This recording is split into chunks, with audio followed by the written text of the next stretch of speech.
Well, thank you, Samuel Doten, for helping put on these conventions where everyone has such a miserable time. No fun is had. They're awful. Everyone hates them. You not having fun, John? I'm having fun, but I understand what a sick, sad person I am, that I enjoy Yeah, it. we're all sickos here at Minneapolis DFL.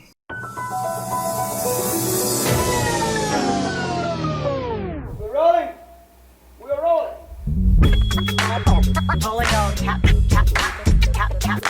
This is a real thing. Real thing.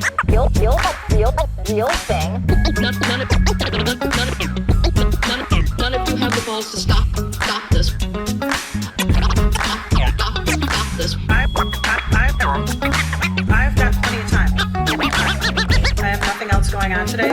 We're in the Wedge neighborhood right now.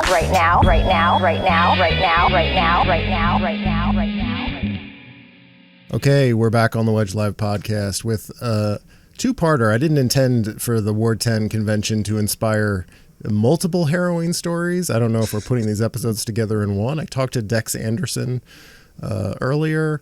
I'm your host, John Edwards.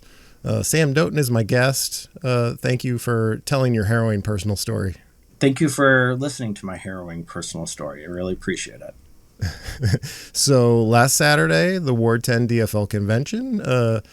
These are political conventions where city council candidates are vying for the endorsement of the DFL political party. And we have 13 of them in Minneapolis. And for some reason, Ward 10 is always angrier than all the rest. And Sam, what was your role at that convention? I had a couple roles with the convention. Leading up to the convention, I was one of the primary planners of the convention. So I was the Ward 10 committee vice chair. As part of that, we did things like reserve the booking, do a site visit, arrange all of the details for caucus night, book caucus night locations, get together the credentials and rules and arrangements committee and make sure that the right folks were in the right places so that we could have a convention in the first place. And then at the Ward 10 convention on Saturday, May 31st, my role was, again, I also had a couple different roles. I feel like I have a stack of hats reaching up higher than Dill Dimmadome. And my chief role, though, however, was being the head sergeant at arms at the Ward 10 convention. So on the day of the convention, what kinds of stuff were you doing? What did you see? Because I saw a guy saying F off as you tried to remove him from the convention. Yes, this individual said F off I'll back up a little bit. So tensions and sparks were flying at this convention throughout.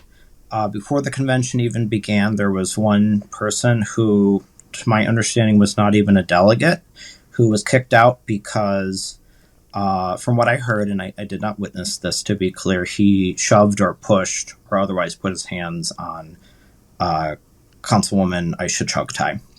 So that was before we got even started. During the convention, there was another delegate who I did kick out because I'd given him a warning about waving the sign while Aisha was speaking. And I said, you need to not do that. And part of this was I was being pretty strict about enforcing rules around decorum, about respectful treatment throughout the day.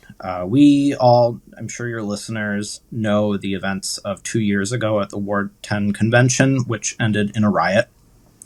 And I was determined not to have a repeat of that. And so I would, if it was a minor infraction, I would give someone one warning.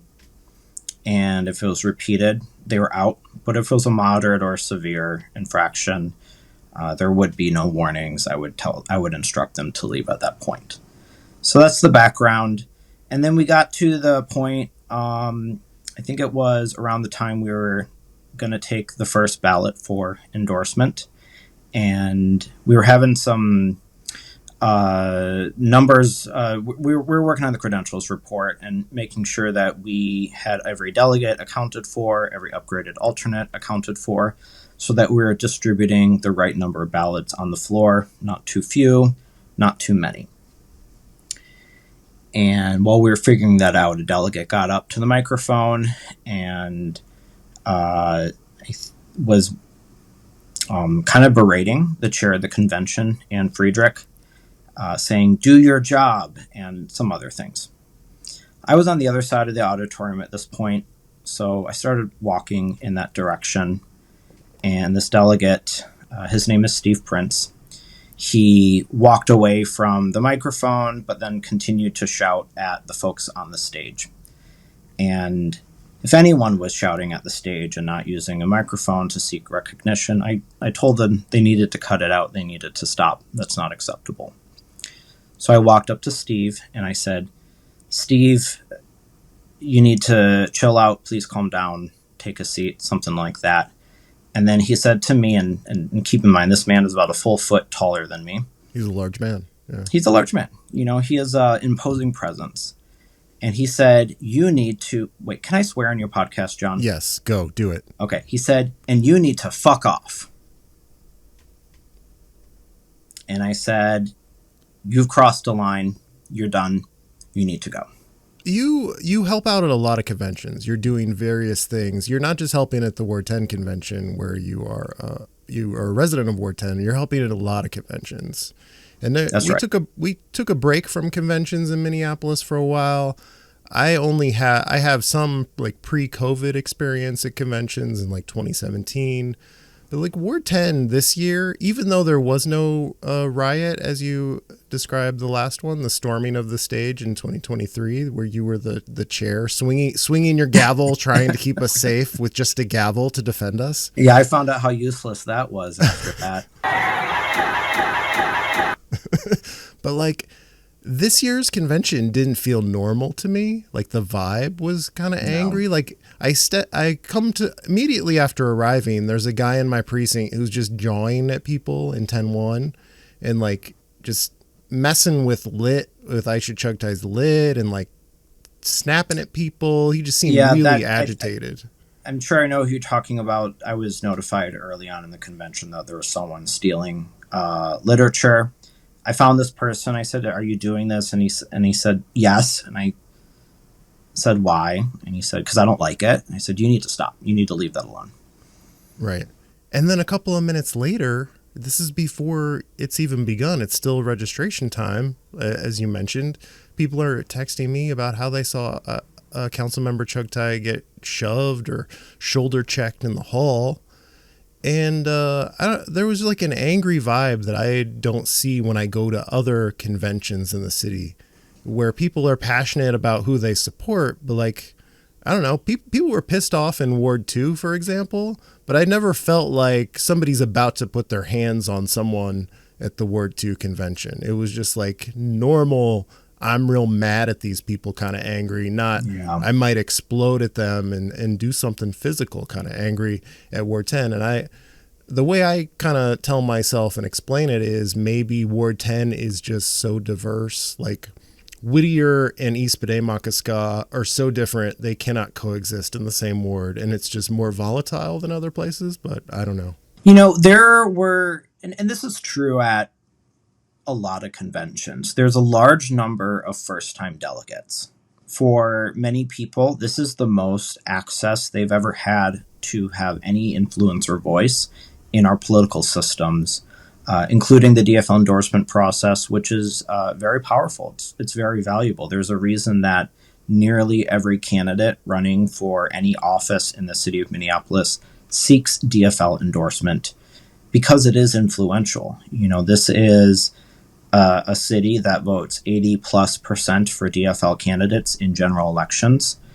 And, if we were more of a swing district, I don't think the dynamics would be the same, because wherever you are on the political spectrum in Minneapolis, whether you are a socialist and far on the left, whether you are a mainstream liberal, whether you are a more centrist or moderate or independent voter, or whether you consistently vote for Republicans, being a delegate at a DFL convention gives you a lot more voice in our political system than just voting in November in a ranked choice voting election. I want to say I'm surprised, but I'm not especially, because as you point out, John, there's a lot of diversity and diverse viewpoints in political opinion and identity, but in political opinion at these conventions. And also the stakes are very high for Ward 10. One, Councilwoman Aisha Chugtai is vice president of the city council. In many ways, she is a symbol of the council currently. She's part of the leadership structure of the progressive majority of the city council. And also her, the question of if she is reelected or not is probably the difference of if there may be a veto-proof majority on the council or not, or even the ability to assemble a veto override on the council. And in that respect, it's like a pivot point for the balance of power in the city. And, all eyes were on Ward 10 last Saturday. There were other conventions happening that day, Ward 9, Ward 11, but the decisions of those conventions could be pretty easily predicted if you were paying attention to the states of those races. And in the case of Ward 10, if you just look based on the sub-caucus of the delegates who were elected on caucus night, it looked very evenly split. And that brought a lot of attention. And there are groups like We Love Minneapolis, for example, who had invested a lot of time and energy into this race and turning people out to caucus, in training delegates, having a presence at the convention, in addition to and on top of the efforts of the candidates themselves. DSA is the big boogeyman in Minneapolis right now. Do you have any thoughts on that? I go to conventions and I get handed DSA attack flyers. Does that explain some of the anger? Do you think the negativity is on the rise? I thought since we elected a progressive council majority in 2023, I'm thinking maybe 2021 was just going to be a blip and we would settle down a little bit, but it feels like 2025 is taking it up a notch and I don't know why. And I can't explain it. There is a sprawling progressive movement in this country, and DSA is just one piece of a very large cross-section of folks who would consider themselves progressives, would see themselves as part of a broader coalition. It's kind of funny because you have organizations like All of Minneapolis who constantly use this term, DSA aligned. And DSA is definitely not the only organization that makes endorsements. And if you look at the endorsements of this quote-unquote DSA-aligned majority on the council, DSA did not endorse all of them, or maybe only half of them.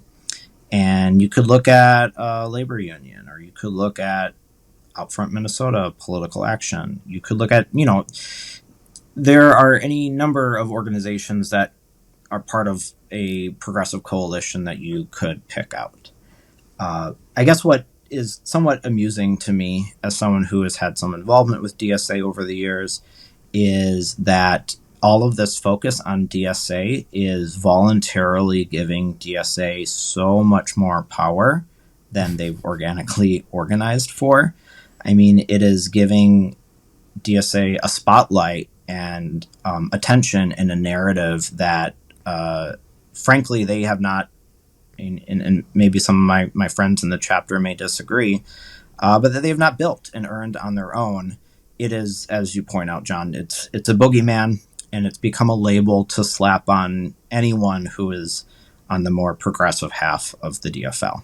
Right. I experienced this I guess I'm never free of Carol Becker, for example, but like when she tried to trademark Wedge Live in, I believe, 2018, so long ago, but it feels like it's never ending and always here with me. That raised my profile, and it made people think, well, if this awful human hates Wedge Live, I've never heard of Wedge Live, but if this awful human hates him so much, he must be my hero, and I am with him forever, and I will stand behind him. I can imagine that happening with the DSA. Like, if these bad people If the evil empire is against DSA and they think the DSA is their enemy, then I must be with DSA. It's negative polarization. Yeah. And we see the same dynamic between the Democratic and Republican parties as well.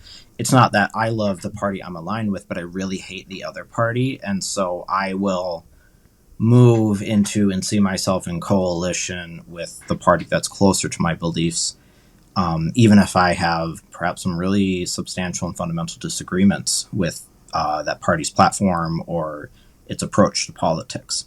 And so that dynamic is also happening within the city of Minneapolis as a one-party town, where there are going to be differences in opinion. You know, there's lots of split votes on the city council, although not as many as I think some commentators portray it to be. And that's the coalition that's been drawn kind of on either side of the divide, and we can point to different organizations on either half of that have a more prominent role, but they're not the only ones. And it does give a lot of narrative power to focus all the attention on just one piece of a coalition and really elevate them as the dominant force on that half of politics. I do want to go back to Ward 10 a bit and things at the convention, because I didn't finish telling you about this interaction that I had with Steve Prince. After he told me to fuck off, I told him that's unacceptable. You can't treat people like that. You're done. You need to leave. And he refused to leave. He went over to his seat behind a row of women, and he kept refusing to leave. I kept telling him, you need to leave. I got other folks, the other sergeants at arms, who backed me up. Folks on Lydia Millard's campaign also backed me up on it. They agreed that was unacceptable. Oh, yes. And in the case of all the delegates who were kicked out of the Ward 10 convention, or at least that including the one we attempted to kick out, the Millard campaign was in agreement that that kind of behavior is unacceptable. And, and it's not in their interest to have delegates who support their campaign behaving that way. And the thing is, there are alternates. There are alternates available to upgrade and take the place of the delegate. So why not exchange for someone who is willing to behave themselves if someone is crossing a line? And Steve refused to leave. We had some other volunteers at the convention who kept trying to work on him and say, you need to go. And then at one point, I had asked the two women in the row to leave. The third woman in the row was his wife, and she stood up at one point and she grabbed me with both of her hands. Which is that you can't touch people. You just can't. And Steve kept saying, I'm bullying him, I'm harassing him,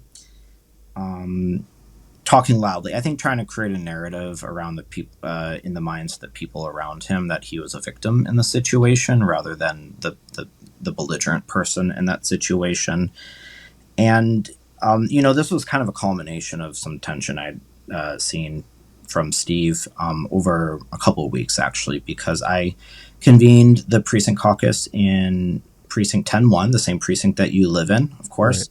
And he was a challenging caucus participant back in April.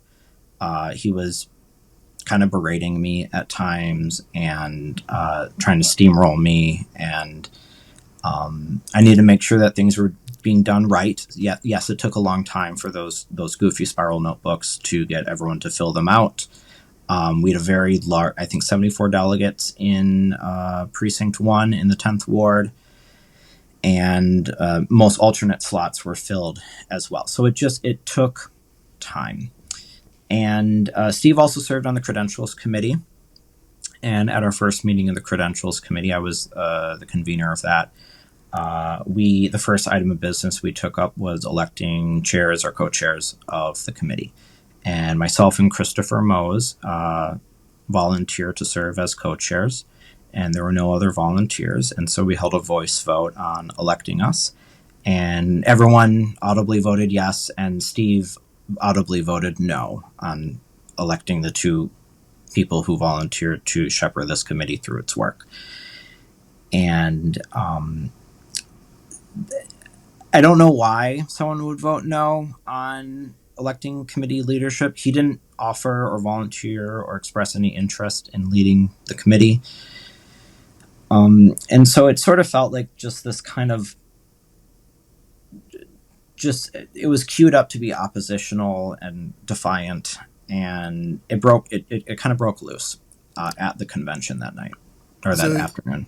I don't know if you know this, but he used to run the 10-1 caucus going back, I don't know how long, probably before I moved to the Wedge. He was running caucuses, convening in 10-1. He told me a little bit about the work he'd done, particularly on the Kerry campaign in 2004, that he and his wife had done to really get a lot of folks turned out, vouching for voters who had a hard time proving their residency in the precinct. So, I got to say, like that kind of stuff, that commitment long term is something I respect. And you don't have to like someone or even really get along with them well to respect their contributions towards our democracy. But his behavior on caucus night at the convention, it got to a point where it was unacceptable. And, I don't know what else I could have done in that situation. There's nothing he could have done. He's been an asshole going back for as long as I've lived in the Wedge. He just has been that guy, whether it's a neighborhood association meeting, like he hated Lisa Bender, just a big Tut Hill guy going way back, and just is resentful that for the past decade plus, he's been on the outs politically and is not getting his way, and he's just real mad about it. And so he's going to be an asshole.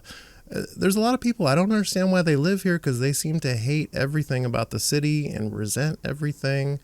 And you did nothing to deserve what Steve Prince did to you, because he does it to everyone. It's just who he is. Yeah, and he, like I mentioned before, he has an imposing stature. I do wonder if there are people who have a hard time or feel intimidated and don't say no to him when he's out of line. And when someone pushes boundaries and they're able to keep pushing them without being pushed back firmly, it can be probably pretty jarring when someone is so firm in saying that this is unacceptable. And I do wonder if that was just and I wanted to try to get into someone's head, but if that was just kind of the psychology of the situation and why he reacted the way he did. I'm just glad the convention ended without anyone getting hurt, that the police weren't called. We didn't have to call any ambulances.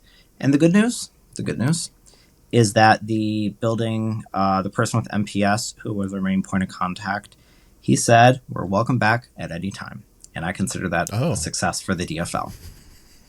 Well, after 2023, I was hearing rumors that we were never coming back ever again.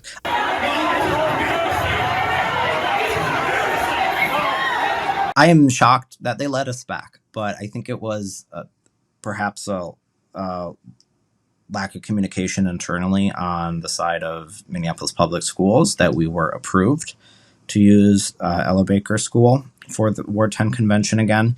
And I'm just really glad that we were, despite, the tension and needing to eject a few people, that we still, we managed to have a convention where folks were, no one got hurt.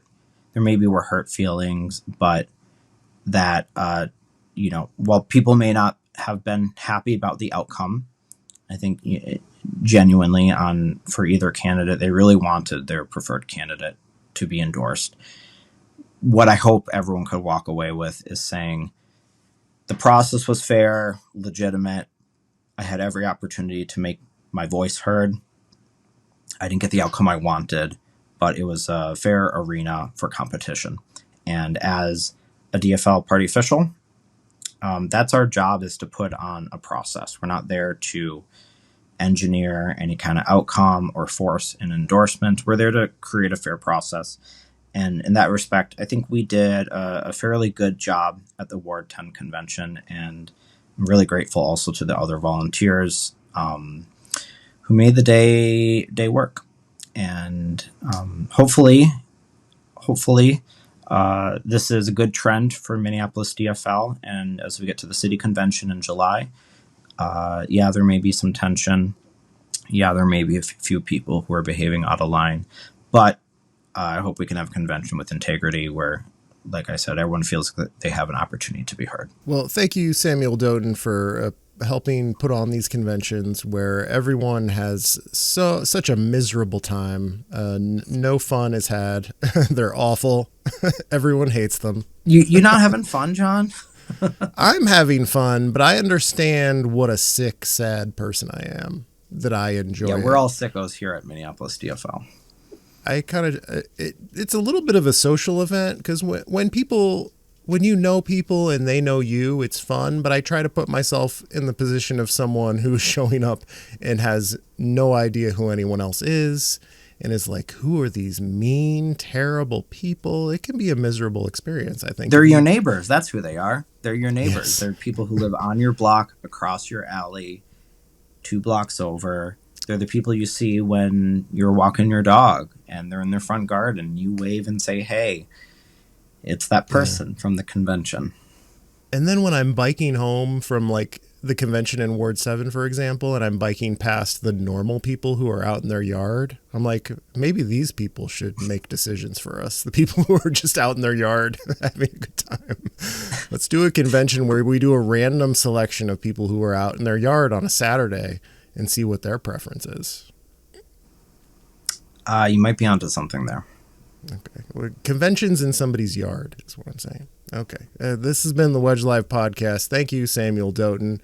I'm your host, John Edwards. Thank you for listening.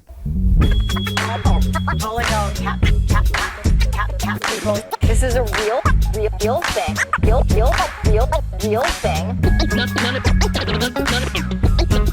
None of you have the balls to stop this. Stop this.